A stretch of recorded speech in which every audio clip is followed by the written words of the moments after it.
Good morning. Thank you. It's very good to be here. As Amanda said, I've been a big supporter of Open UK, but also just a big supporter of open technologies for many, many years. And so today what I'm going to talk to you about is very broadly some of the good things that are going on, some of the things I'm excited about, but also some of the problems that I see on the horizon. So first we'll do the happy stuff. So this is the original vision for Wikipedia, which is for all of us to imagine a world in which every single person on the planet is given free access to the sum of all human knowledge. And that's what we're doing at Wikipedia, at the Wikimedia Foundation. This is really our singular driving inspiration, is this concept of free access to knowledge for everybody. And by this statement, we have very specific meanings for all of it. So when we talk about every single person on the planet, that means that Wikipedia is inherently global, inherently multilingual. We operate in as many languages as we can. I'll talk about that in a minute. When I talk about free access, for this crowd, I don't need to really explain the concept of free as in speech, not free as in beer. But the idea is that everything in Wikipedia is freely licensed. All of our software is freely licensed. We try to take the idea of openness to a real extremity there. And finally, to the sum of all human knowledge, which really defines what Wikipedia is. Wikipedia is an encyclopedia. It isn't sort of TikTok. It isn't YouTube. It isn't Twitter, thank God. It isn't a lot of things. It's a project to build an encyclopedia, and it's several related projects which in many ways support and feed into that ultimate goal. So all of this has been our vision from the very beginning, and we've always stuck to it in a very straightforward way, which I think has given us a lot of influence and a lot of power over the years because we're quite straightforward and we're quite easy to understand. So Wikipedia today, the popularity of Wikipedia, of course, everyone in this room has probably used the website at least once today. But just to give you some of the numbers, we're currently seeing around 274 billion page views a year, which is up 12-something% year over year. 306 million edits a year, which is up 51%. I was actually surprised to see that number. I got it right off the stats page. I slightly question it, but I'm not sure what time periods they were comparing. But anyway, sounds good to me. And if we talk about just English language alone, 115 billion page views, which is up, rounded up to 14%. And then for the UK alone, I estimated by doing some math. It's very dangerous, but I did. It's about 10 billion page views a year. So it's incredibly popular. The public is using it. It's something like the number 5 website in the world. It's all there. It's all completely free. This is not part of my speech. I just have to tell you this funny thing. I've been playing with ChatGPT, which is really a lot of fun. And so I typed into it because my daughter was with me, and she's like, oh. I said, what's the difference between Jeff Bezos and Jimmy Wales? And it gave me a really kind of a boring, internet entrepreneurs, but this and that. It was really boring. I said, okay, do that again, but make it shorter and make it funnier. And it said, Jimmy Wales and Jeff Bezos are like a Wikipedia page and an Amazon page. One of them's free and the other's going to cost you. It's like, that's actually pretty funny. Okay, so anyway, Wikipedia is very popular and it's free. My clicking is not working. So the size of Wikipedia, and this is talking about the amount of the content. So we have 318 active Wikipedia languages. So these are the sites that are up and running. They've got a community, many of them quite small communities. But we also have over 100 more in what we call the incubator. So this is places where people go. They say, oh, we want to have a Wikipedia in such and such a language, but it's kind of a big deal to set up a new website separately. So we say, okay, look, if you can come and start building it and start attracting people, incubator, once we can see that there's a viable community, then you'll sort of graduate to have your full separate site, Wikipedia. Size, 6.6 million articles in English alone. But this is really important. It's about 1/10 of the total content. 60.5 million articles across all the active languages. So Wikipedia is huge all around the world, and most people in this room will, of course, be English speakers and using mainly the English Wikipedia. Probably you speak 2 or 3 other languages, some of you.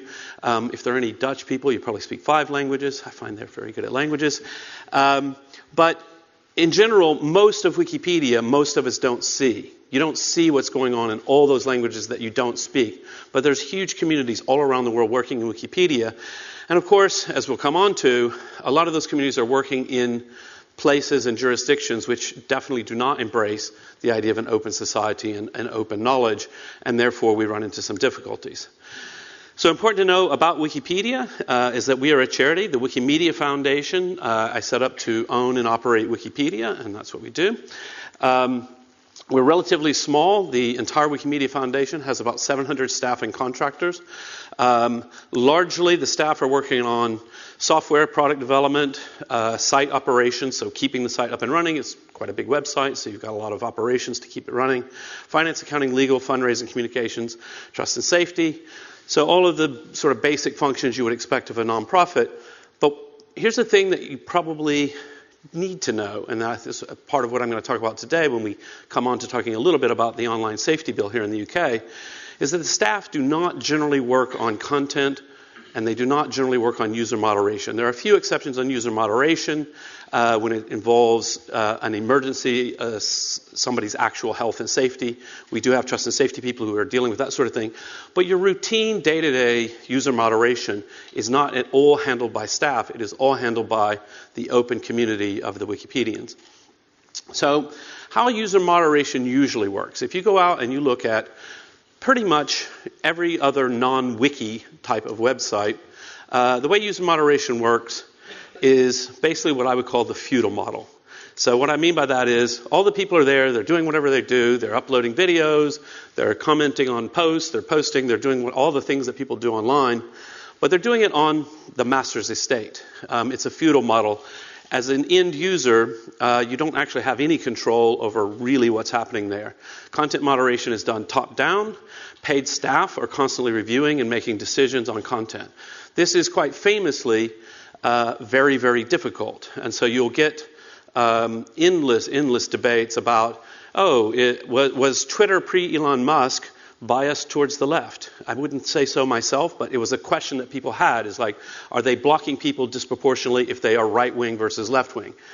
So that's a really difficult problem, a really difficult question, because many of the decisions they have to make are really judgment calls, and they're really hard judgment calls, and they're made in the typical model really in secret. They're made, you have no idea who the moderators are, it's all done somewhere behind the scenes, and you really don't know. And increasingly encouraged by legislation, it's being done in an automated fashion, using machine learning techniques to try and identify hostile content, which, by the way, does not work very well at all.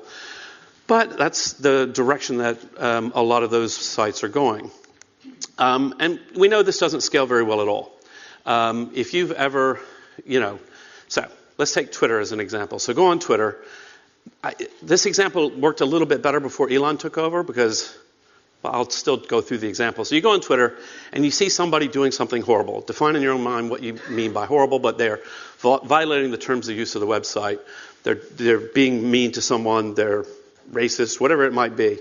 So you basically have 3 choices, 3 things you can do. You can block the person, which helps you but doesn't help anybody else. You can report it to Twitter, which used to sometimes work, but I think now never works. I'm not sure they got rid of most of the staff, so I'm not sure what happens to the report. But in my own personal experience, it doesn't work at all. I am very tolerant. People may say mean things about me. Mostly they don't. I'm kind of the nice guy on the internet, but there's always a troll somewhere. And I very rarely would report something, but I have reported things before. When somebody's accusing me of a crime, I'm like, come on, that's just not okay. Report to Twitter. It doesn't work. They say, we don't see any problem here. I once emailed Jack Dorsey, and I'm like, Jack, come on, somebody's calling me a pedophile and accusing me of a very specific crime. How is that not against the terms of use of the website? And he said, oh, sorry, Jimmy, don't worry, we'll look into it, we'll take care of it. And I'm like, Jack, you're totally missing my point. I'm Jimmy Wales, I can email Jack Dorsey because I know you socially.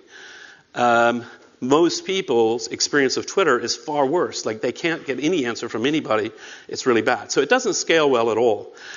And so when regulators have only this sort of feudal model in mind, they're likely to impose requirements which would be devastating for the only model that has proven to work, the wiki model. So to the extent that the Wikimedia Foundation suddenly becomes responsible for content, depending on how that's done, it could be really devastating. There's always like different gradations of proposals, some are worse than others. But it's important to remember that we are not like these other things. And our model is not like it. At Wikipedia, the community is in control.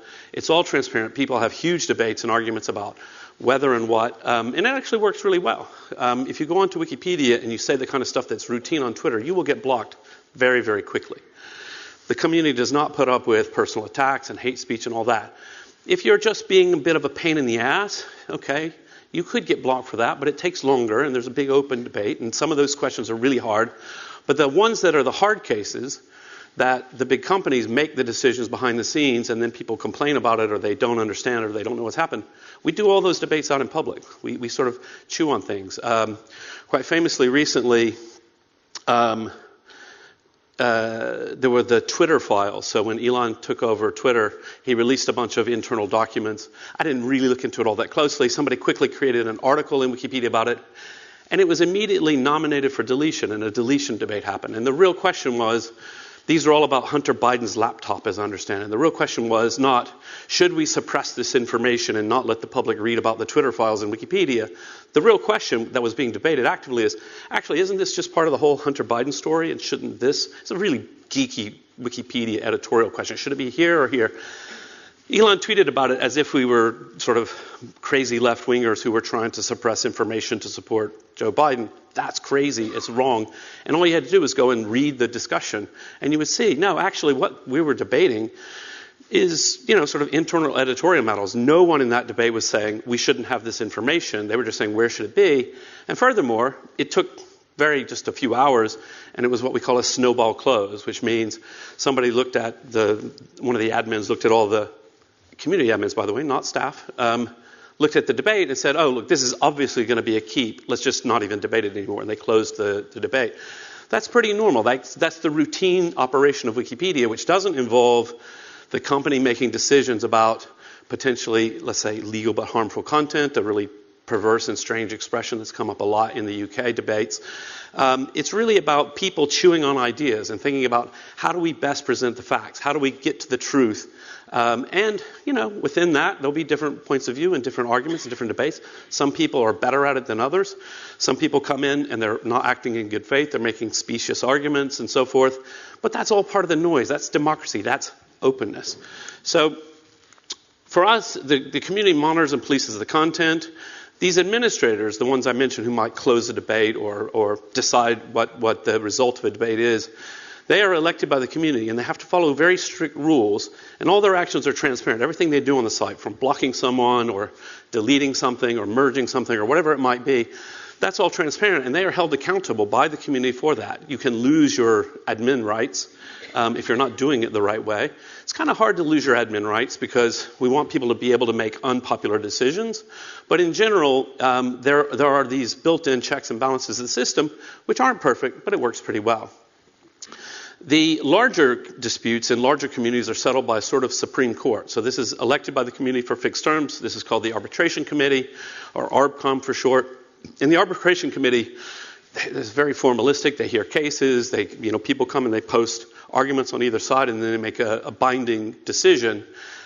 This can vary depending on what the circumstances are. Often it's sort of asking or telling certain people, don't edit in this area. So a classic kind of example. Some people I remember one guy a long, long time ago. He was great Wikipedian, fantastic, wrote a lot in biology, really great stuff about butterflies. I don't know what it was, very straightforward stuff. But this poor guy, he couldn't get anywhere near the Israel-Palestine debate without getting really angry and upset and yelling at people and not sort of being thoughtful and trying to be balanced in his views. And eventually the arbitration committee said, hey, dude, please go back to biology, but you're banned from working in this area because you're just yelling at everybody and it's not helping. That's the kind of stuff that happens, and it's very nuanced and it's very human and it's really democratic and an open system. And again, it's not perfect, but it's something that you wouldn't imagine if you're a regulator whose only model in mind is should Facebook be shutting down more COVID disinformation groups and things like that. So the Wikimedia Foundation only steps in when there's a problem, usually cross-wiki. So by cross-wiki, what I mean is we've had a few trolls over the years who go around with scripts and start attacking hundreds of languages of Wikipedia. And maybe each language Wikipedia would ban this person, but suddenly it's sort of everywhere, and it's like the small languages can't deal with it and so forth. So they'll come in and do what's called a global ban, and they'll say this person is banned across the entire site, and they'll sort of help the community implement the technical measures to make that happen. The other things, if there's a safety issue demanding urgent attention, and we don't need to go into the details there, but there are sometimes cases where a human life might be in danger, and the foundation has people on staff, trust and safety people, who would act in that case. So they don't intervene, if you and I are having a big debate about the name of a river in Poland, which is a classic sort of Wikipedia debate. The foundation will not decide what the name of the river in Poland is, right? It's something that's community matters, and if we're behaving ourselves, that debate can play itself out over hundreds of pages sometimes. But if we're not behaving, then maybe an admin will block one of us or block both of us, or various things can happen. The Wikimedia Foundation does not get involved at that level. So the state of open. So as I see it, looking all around the world, and we're dealing with situations and cases all the time. You may have just seen in the past week, we were degraded for 48 hours, and then we were blocked in Pakistan. And then the Prime Minister came out and ordered that we be unblocked. And so it was the regulator had acted, and the Prime Minister wasn't happy about it, and so on and so forth. That sort of thing is going on all the time. The biggest threat is really misguided regulators with little or no genuine understanding of internet or content moderations in the real world. And this is the reason I think this is our biggest threat. It's coming from countries who generally ought to be leaders in openness, like, for example, the UK, where we have proposed regulations that don't make any sense for us. They frankly don't make any sense for anybody, but they are sort of just think of the children driven, the classic fallacy of we must do something, this is something, therefore we must do this, which isn't actually logical, but there we are. And so what we try to do is to educate the politicians as best we can to say, look, actually this is not likely to work. We understand that you're mad at Facebook and Twitter. You think they're really bad at what they do. I happen to agree, but that's not really relevant. The point is, can we be thoughtful about internet regulation in a way that actually makes sense? In the US, the most important regulation is Section 230 of the Communication Decency Act, which basically makes it possible for platforms to do moderation without therefore becoming totally responsible for everything that everybody ever says on the site. This is a hugely important principle, which there's a lot of pressure in the US to modify it, but it turns out that pretty much everybody who wants to modify it either doesn't understand it or wants to modify it in a way so that their side wins all the debates. And that's not really helpful. And so we see this threat from the big countries, the big places. Other areas of threat that would be similar would be in the area of copyright, where draconian sort of over-enforcement of copyright could be incredibly damaging to ordinary people's sort of free and fair use of the internet. I always give this example, which is perfectly true today. If you have a kid's birthday party, and you take a video of the kid's birthday party, and there's music playing in the background, and you upload that video to YouTube just to show grandma, whatever, say, oh, look on YouTube at this video. Chances are Google will automatically silence all the soundtrack. And the reason they're doing that is that they are trying to do the right thing around copyright issues, and they silence sort of music that you don't have permission to use. But I think most of us would say, that's not pirating music, right? That's taking a picture of my kid's birthday. Like, that's using music in the way that we've always used music. And it doesn't seem like the same thing as wholesale kind of piracy of music. It's just like, whatever. It's like, when I was a kid, we made mixtapes and gave them to our friends. Was that technically piracy? Probably, maybe. But it's kind of like the normal way that people use music. So when we have regulators who are pushed by lobbyists and so on to act in draconian ways to prevent openness, it can cause a lot of problems, and it's just not very smart. Then another big threat is regulation in countries who generally do not respect openness in the first place. So in the case of Wikipedia, we are currently, as of yesterday, we're currently only blocked in China. We've been blocked in China for many years. We've been open in China, we've been blocked in China, it's sort of as their mood changes over the years. But one of our core principles is that we believe that access to knowledge is a fundamental human right. And so we've never acted to censor Wikipedia on the behalf of any government anywhere in the world, and we never will. So I must have that written somewhere here. But what we see is that direct censorship demands are on the rise. So we get notifications from various places. I can give you a couple of examples that are sort of more or less amusing. It's not that uncommon that this has happened in the past, that we've gotten a notification from the regulator in Russia saying, this page is illegal and Wikipedia will be blocked if you don't take it down. And then before we have time to do anything or even respond, 6 hours later they put out their second press release saying Wikipedia has decided to comply and we are not going to block them. And we're like, okay, hope you're having fun over there. We have no idea what you're talking about. There's actually a fun trick, which is a little bit crazy, but in the Russian law, so for example in Russia, it is illegal to have drug propaganda. So we have been threatened there's a page in Wikipedia, believe it or not, that says that people smoke marijuana. And we've been threatened over that page, but one of the loopholes in Russian law is it doesn't apply to any academic material. So what the Russian language community has done, which is fantastic, is any page on a potentially sort of difficult issue for the Russian government, they make it have 350 academic references, right? They just make it really, really fucking good. And we believe that actually, Russia's the whole thing with the war and all that, that's a whole other topic, right? But I would say, speaking longer term, we have not felt that the Russian government wants to block Wikipedia, but they want to sort of saber rattle from time to time. So it's very strange. But we find around the world direct censorship demands are on the rise. But the biggest weapons that we have are integrity and popularity. So what do I mean by that? So integrity. Wikipedia has never given in demands that factual content be censored by any government anywhere in the world, and we never will.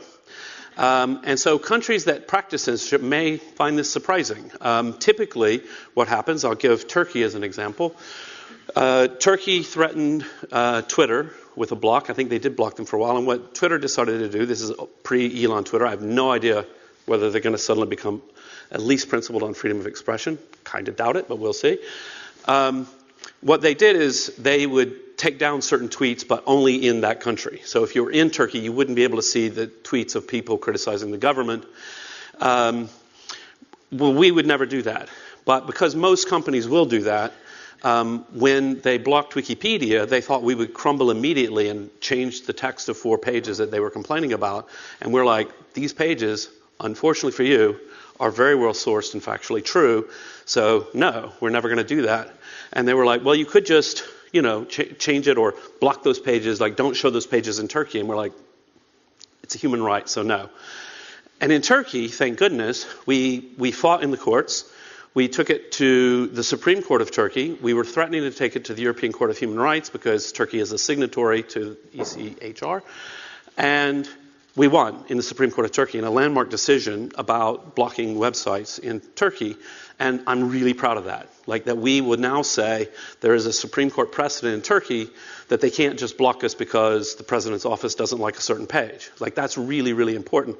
And so we're proud about that. So we don't do that. And so what that means is for countries who do understand that, they sort of know there's a stark choice. So we use HTTPS, so every page in Wikipedia is encrypted. And I could also give a whole extra speech on the importance of encryption as a human right. But that means that countries cannot filter individual pages from Wikipedia. They have to either block all of Wikipedia or none of Wikipedia. When we switched to HTTPS, we didn't, in the early days we didn't. It used to be quite expensive to do. Eventually we made the whole site encrypted. And we thought, actually, we're probably going to get blocked in a lot of very conservative countries because they're going to they were filtering out pages. So in certain Middle Eastern countries, they would filter out pages on homosexuality, for example.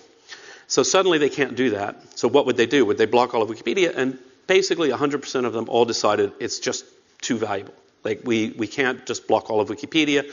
So we're going to have to let this page through. And I think this is incredibly, again, from a human rights perspective, really important. So imagine if you're a teenager in Iran and you are having, you're learning about your own sexuality and you're thinking about things, shouldn't you have a fundamental human right to go and read the scientific information about human sexuality and so forth?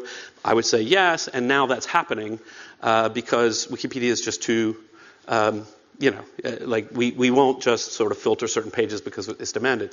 But then the other tool is popularity. So Wikipedia is extremely popular. I went through that earlier. But it's not only popular in the sense of being heavily used. Like lots of sites are really heavily used and they're popular. And they get blocked anyway, and people complain about it, but whatever.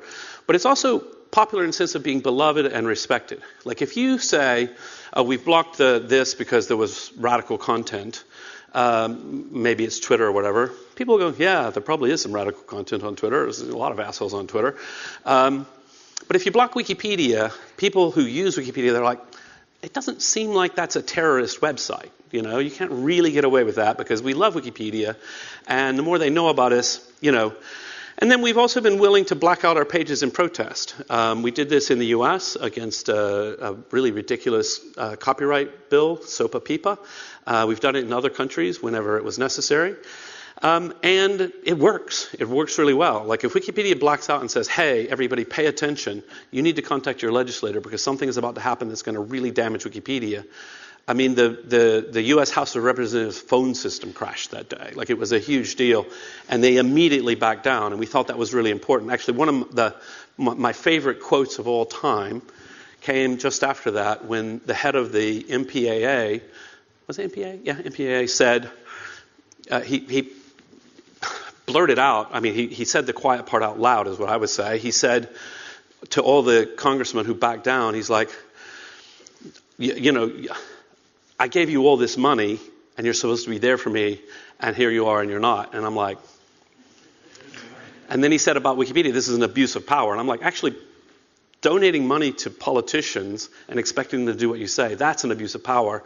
Rallying the public in a democracy to call the representatives, that's democracy. So because we've been willing to do that, we hope that causes a little bit of a pause.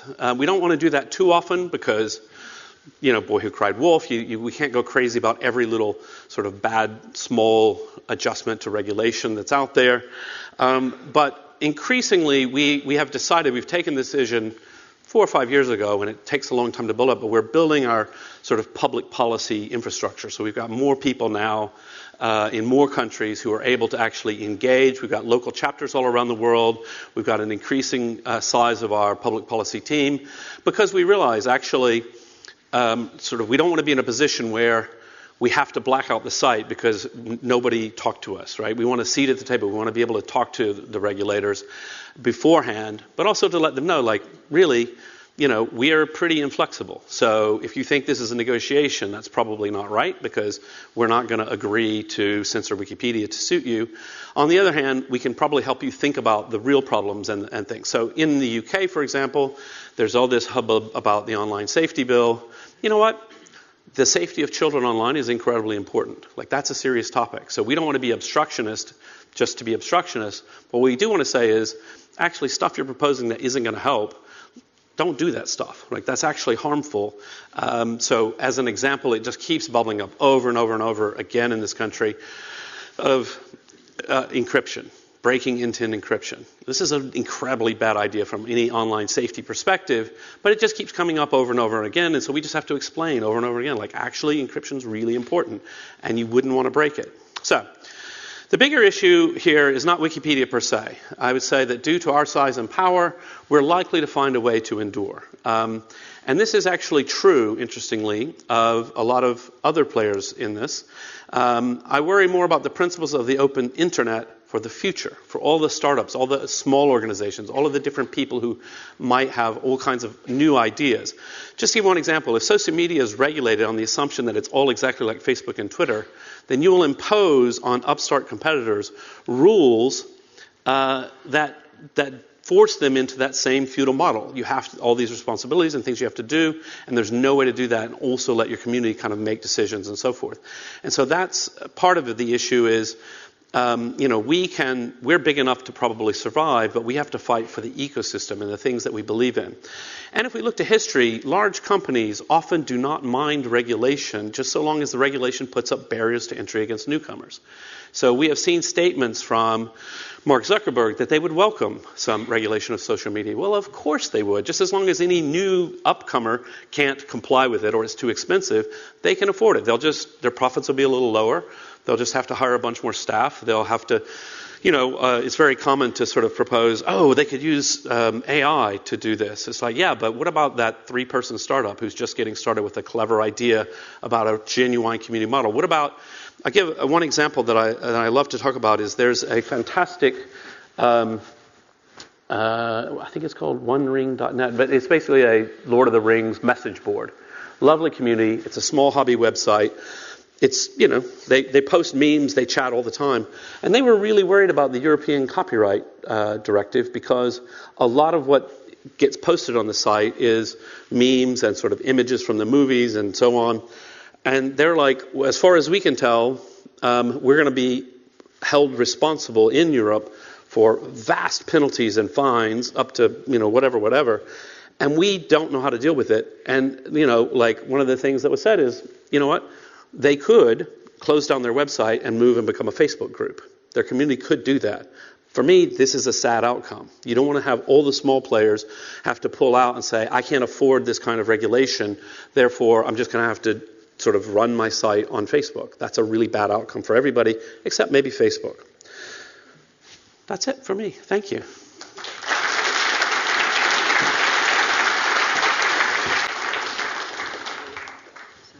Am I over time? Am I under time? Yeah, about right. I'm about right? Okay, about right. Great. I'm going to be back on stage later. I'm just going to tell them that. Okay, Brilliant. she's going to tell you that. Thank you, Jimmy. Bye.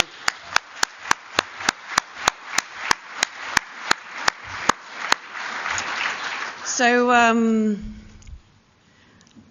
back in the day, I'm very, very old, and back in the day, in the late 90s, early noughties, I don't know what anybody knows about me. I used to be a lawyer, and I was an internet lawyer in a .com in 99, 2000. And I was one of the people lobbying the UK government and the EU around what became the Distance Selling Directive and E-commerce Directive. And the internet was pretty small then. Social media didn't really exist. And I worked for something called FreeServe, and we were trying to manage things like news groups and chat rooms and stuff back then. And the feudal model that Jimmy's just talked about was the only option, because we couldn't manage content, even when it was that small. So I just want to reiterate and support everything that he's just said about how the internet moves forward. Again, Jimmy Wales.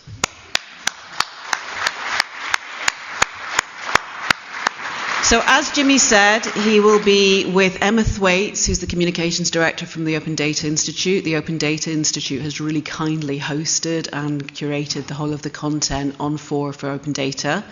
He'll be on at 1 o'clock. If data isn't your bag and you've learned everything you wanted to know this morning from Jimmy, the Entrepreneurship Room has a session on, for the open source community, the Holy Grail, how you make revenue out of open source software, which is in the room next door. The security room has a cast to die for if you're in security on the ground floor. This room will become platform engineering with Liz Rice, who everybody's in awe of. But Liz has created an incredible set of content, just amazing. What else have we got? Second floor, Unconference. If you want to go and do something different and you don't want to follow structure, that's the place for you. Sustain OSS is also on that floor. And just a reminder, you have to use Lift B to go to the Sustain OSS conference. We also have open hardware on the second floor. So it's 1, 3, and 4, 58 tables, a dozen DX experiences, delegate experiences for you to go and interact with. Lunch at 12, coffee break at 3. Please use the festival tents on the lawn to relax in. Fourth floor, bunch of workspaces if you need somewhere to go and work. There's a quiet corridor and a neurodiversity room. Bunch of amenities for you. I hope you'll enjoy the second day as much as everybody's told me they've enjoyed the first. If there are any issues, though, also tell me. And anything you think we can improve on, also tell me, because we've got a bit of work to do. Somebody last night wasn't happy online about the lack of transcripts, and I agree with them. and I hadn't thought about getting an interpreter, and I should have, so that's my bad. But the transcript was just above budget this year. We'll try and do that for next year. Oh, next year. So tickets will not be on sale for a little while. We've got a few things to do, like have a holiday. We won't be organising it in 10 weeks. We'll be organising it in something like 49 weeks. The CFP process will be calm and it will be slow, and you will all have a chance to put content in. But if you would like to speak before then, we host, and we've just started to host meetups in London at Avanad's offices. I'm really grateful to Avanad's for sponsoring Beer Pizza and the office space. The next one is on the 21st of March, and you'll get that on the openuk.uk website. On the 15th of September, we are going to be in Edinburgh at Dynamic Earth, and we will be having the second Open Technology for Sustainability Day, sponsored by Intel.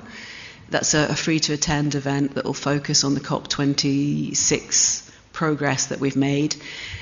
You may have seen our EV charging blueprint, as well as the data center blueprint that we've done using open source software, hardware, data to reduce carbon emissions. The Open Charge Alliance, who we're great friends with, are actually on the 4th floor, so go and speak to Lonica and the team up there. I've mentioned next year. I will get you a date for next year as soon as I can. If anybody would like to give me money, I'm really always happy to take that from you, and we're going to need some of it. If you want to engage more with Open UK, everybody is welcome. You don't have to give me money to do that. And we will be looking at setting up an AI policy group. We already have different groups around security. If you want to propose a group, this is your organisation. So just let us know. admin@openuk.uk is federated amongst a whole group of people, so we can always pick things up there, irrespective of people being out. You can get hold of us on Twitter, Mastodon. We've not been so good at Mastodon yet. We're still working that out, but we're trying to do Mastodon. We're on Twitter, LinkedIn. And please, engage with us, get involved. We have an event on International Women's Day, and it's up BT Tower, which is a lifelong ambition of mine. I did actually get to go up already to have a look at it, but they're going to actually spin it round. And it's restricted to 80 people. We've invited particularly young women and women engineers already, so we have quite a lot of the audience full. But I'd like to offer 8 tickets to people at the conference. So if you drop a note to admin@openuk.uk explaining why you should be one of the 8 people we give the tickets to, what your contribution to the community is, it's a champagne afternoon tea up BT Tower in good company. And there'll be an archivist to explain how it works, but they pull the plugs in the centre and it rotates. I mean, can you believe it? It's just so exciting. So if anybody else wants to come up BT Tower with me on, I think it's the 6th of March, you can. Well, 8 of you can. I'm watching Matt Jarvis smiling. Am I missing anything? What else are we doing? We're doing so much. Just take a look at the website, openuk.uk. Please get involved. Enjoy your day. Enjoy the content. It'll be about 2 weeks before we have the full content online for free download.